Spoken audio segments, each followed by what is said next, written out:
नमस्कार, मी बाळकृष्ण उत्तमराव फडतरे, माजी चेअरमन विकास सेवा सोसायटी गोंदवले बुद्रुक। आम्ही गेल्या वेळेस 13 जणी बिनविरोध आलो होतो तर त्याची बी काहीतरी आमच्या मोठी जबाबदारी होती। कसं असतं, एक तर बिनविरोध आणि इलेक्शन ह्याच्यामध्ये खूप फरक असतो।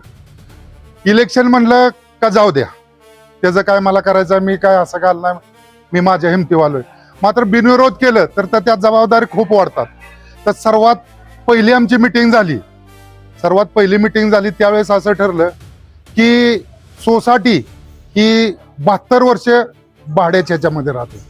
आणि दुसरी गोष्ट, वर जाताना रस्सी बांधली होती, एक वयस्कर माणसं होती, त्यांना चालता येत नव्हतं, मग त्या रस्सीला धरून जायचं किंवा मग वरचा कुणाला तर सांगायचं कागद खाली घेऊन ये बाबा, त्याच्याकरता कागद खाली घेऊन यायचं, ते सह्या घ्यायच्या करत। तर पहिल्याच मीटिंग मध्ये की आम्ही 13 जणी, आम्ही कुठलंही राजकारण याच्यात नाही, हे जे आहे ते विकासाचं फक्त मी बोलणार आहे, कुठलं राजकारण नाही। 13 जणांनी सहमती दिली की बाबा ठीक आहे, आपण जागा विकत घेऊ। तर एकाने जर विरोध केला तर झालं असतं का? त्याच्यामुळे 13 हे होते ते बिनविरोधच होते आणि कुठलंही राजकारण नाही, कुठलंही काय नाही, व्यवस्थित झालं। सगळ्यांनी ठराव दिला की आपण जागा विकत घेऊ। त्याच्यानंतर आम्ही आलमगीर तांबोळी म्हणजे बळी तांबोळी त्याच्याशी कॉन्टॅक्ट केलं। बरं, त्याच्याकरता किती गेली होती, काय गेली होती, जागेची काय किंमत झाली होती सगळ्याला माहित आहे का, आम्ही सांगायची गरज ती कितीपर्यंत गेली हे बी माहित नव्हतं। तरी आम्ही सर्वांनी त्याला रिक्वेस्ट करून, त्याच्या घरच्यासनी बोलून, विशाल कदमाचे माझ्या त्यांचे घरगुती संबंध होते, त्याच्यावर आम्ही 18.5 लाखाला त्याला तयार केल्यानंतर ती जागा विकत घेतली। तर त्याला जे कमी पैसे पडले ते 13 जणांनीच दिले। म्हणजे असं काय कोणी म्हणायचं नाही की आम्ही केले किंवा कोणी केलं, 13 जणांनी दिले, तेही केलं। त्याच्यानंतर सोसायटी बांधली। ह्याच्यात बी काय कुणाचा म्हणजे राजकारण वगैरे काय नाही केलं, सर्व सुरळीत चाललं होतं। परत त्याच्यानंतर ठरलं की बाबा पैसे सगळ्यांनी दिलेत, एखाद्या चेअरमन मी आहे किंवा अभि आहे किंवा विशाल किंवा XYZ चेअरमन आहे, त्याने एकट्यानं पैसे दिले नव्हते। पैसे सगळ्यांनीच दिले, जे कमी पडले होते। बाकीचे सोसायटीचे पैसे होते, जे कमी पडलेले ते संचालकांनी घातले होते। तर हे असताना मग आम्ही त्याच्यामध्ये ठराव घेतला सगळ्यांचं संमती, बाबा ज्याने पैसे दिलेत, एकाने दिले नाहीत, सगळ्यांनी दिलेत, मग सगळ्याला आपण एक पद देऊया, काय 4 महिने होऊ द्या, 5 महिने होऊ द्या। आणि ते सुरळीत चाललं होतं।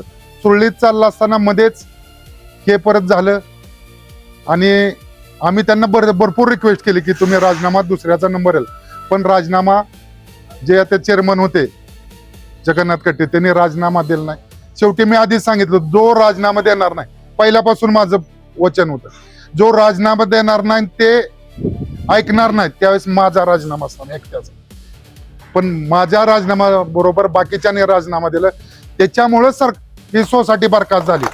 पहिल्यापासून सांगितलं होतं, जिथं ऐकणार नाहीत, जिथं त्यातला एक बी विरोध झाला किंवा आपण बिनविरोध आहे, राजकारण सोसायटीच्या बाहेर, सोसायटीच्या आत राजकारण करायचं नाही। जिथं तुम्ही एक बी विरोध करेल त्या दिवशी माझा राजीनामा असणार। आणि हे करताना बी मी बऱ्याच वेळा म्हणले कुणी बी माझ्यापाशी, आणि ज्यावेळेस मीटिंग झाली एका पार्टीचे माणसं नव्हती, सगळ्या पार्टीची माणसं होती, त्यांना तुम्ही बोलू शकता, कुणी कुणाला म्हणू शकत नाही की ह्याच्यामुळे झालं त्याच्यामुळे झालं।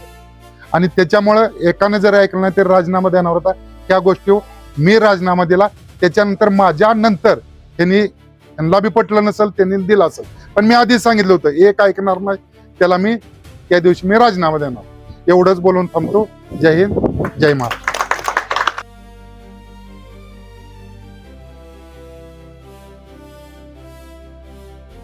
आवाज न्यूज साठी संदीप जठार, गोंदवले।